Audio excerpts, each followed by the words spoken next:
I've spent my career all in finance, and I have studied wealth building from billionaires to millionaires to everything under and in between.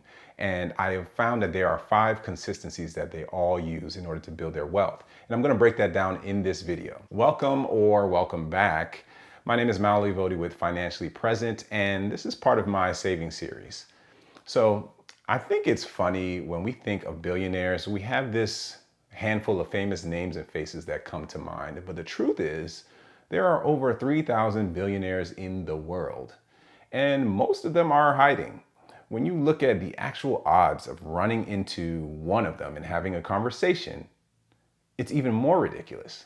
It's actually 1 in 2.7 million. You're actually more likely to be struck by lightning twice. With that said, it's important to remember, because we are part of the 99%, I'm part of it, you're part of it, there is no reason to try and live the lifestyle of the 1% because we honestly don't see them enough to truly know how they actually live. Something that is much easier and less stressful is to be the millionaire next door, the 9 to 5 millionaires, the people around you, and they don't live lavishly. You can't just figure out their bank account balance by looking at the car they drive, because true wealth is much quieter than you would expect. And there are 5 consistencies that the wealthy do, and so do the 9 to 5 millionaires. But before I dive into those 5 points, there's a quick lesson on consistency. See, I played a full 90-minute soccer match, no halftime, no subs, and according to my watch, I ran over 6 miles during that game. And even though I'm in my late 30s and still really fast from my track and field days, the veterans in their 50s and 60s with decades of ball control still were able to kind of outmaneuver me before I can get to them. But that soccer match reminded me that consistent practice over months, years, yields results, just like ongoing investments compound into real wealth. You see, Warren Buffett has a net worth of about $170 billion, and he's a household name because he's a wealthy investor, philanthropist, and chairperson of Berkshire Hathaway. He's extremely wealthy, but it's important to recognize the fact that the majority of his wealth didn't come from hurrying up and picking the right stocks within the last 10, 20 years. He didn't say, let me increase my savings rate to 50% next year and see where it takes me. No, he invested consistently for the long term. Sure, he has about 170 billion in net worth right now, but the first time he hit 1 billion was 40 years ago in 1985. So even if he sold everything and got out of the market, it would be extremely difficult to catch up to him. Not to mention it would disrupt the stock market significantly. But any type of catching up that you would try to do is easily going to fall short because he has time on his side. In fact, any of the few billionaires that happen to have more wealth than Warren Buffett, they're simply anomalies because of a few investments or businesses that skyrocketed. It's not because of the time that they put in. And there are more wealthy people nowadays because of the time they spent saving and investing than there are people who are just lucky wealthy people. Now, don't get me wrong. There are people who are rich by luck, by privilege, by inheritance, but there are also people who are wealthy by intention.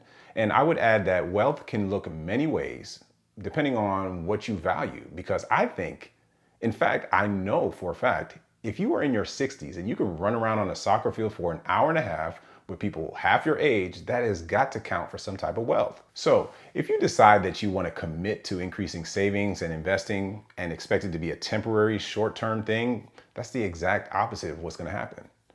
But with that said, there are 5 consistencies that we can learn from this, from the millionaires, the billionaires, and that first thing is live far below your means. Wealthy people keep their cost of living low relative to their actual net worth, and they do this for decades.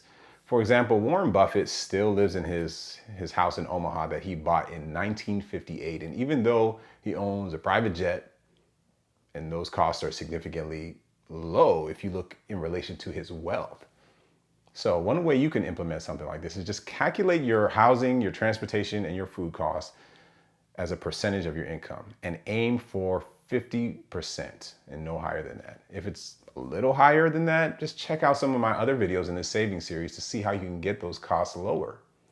And the reason why this matters is every dollar you save today is something that you can invest for tomorrow's freedom. Another consistency is there's value-based spending. The ultra wealthy ask before every purchase, will this item add value to my life, save me time, improve my health, or make me happier? So what I mean by that is they don't always look at the price, they look at the value. And I remember always having this scarcity mindset, all the way down to making sure that I finish the last drop of ketchup in the bottle before we open up a new one. And I just don't like to waste. I came from a perspective of where it didn't seem like there was enough to go around. But over time, your mindset will shift like me. And now I ask, will this purchase cost me more than my time is worth? So an action step for you would be to just, when you buy something that's non-essential, I want you to just pause and ask yourself, is this going to add value to my life, save me time, improve my life, or make me happier? And then wait 24 hours. Another consistency that I notice is that the wealthy have mastered delayed gratification and consistency. Millionaires next door aren't lucky day traders. They make small, consistent deposits into their future. Again, when I was playing that soccer game the other night, the only reason why I didn't pass out on the field is because I've been logging in 30 miles of running or more each month for the last 7 months. I've been lifting weights and I've been eating better, kind of. But even with all of that, I was just scratching the surface compared to someone who has played soccer their entire life. And so just like physical fitness, financial fitness requires showing up even when you're sore or tired or when the weather is crappy. Something you can do is automate a weekly or monthly investment. Treat it like a gym membership or a gym appointment so that you can't miss that. And the consistency is going to speak for you. Another consistency that I notice is that they invest relentlessly in assets and in themselves. Top tier wealth builders, they don't hoard cash. They funnel their money into real estate. So it could be house hacking, rental properties, purchases, flips. They also invest in stocks, ETFs, businesses, so that could be dividends. And they also diversify through index funds and many other ways. And then they also invest in businesses, skills. So it could be online courses, side hustles, wherever, because you never know where it's going to grow. One way you can do this is just allocate your savings ratio, maybe 50% to real estate, 30% to the market, 20% to self-education or side gigs. One of the reasons why this is important is because you'll diversify your risk, you're going to accelerate compounding, and essentially future-proof your income. And one of the main consistencies I've noticed is that they prioritize health, relationships, and network. And health, of course, there are multiple facets of health, but we know that wealth isn't just money, it's time, it's connections, it's peace of mind. And think of it from this perspective, you cannot build an empire from a hospital bed. So schedule regular workouts, just like you schedule transfers. And consider this, millionaires next door, they cultivate deep networks.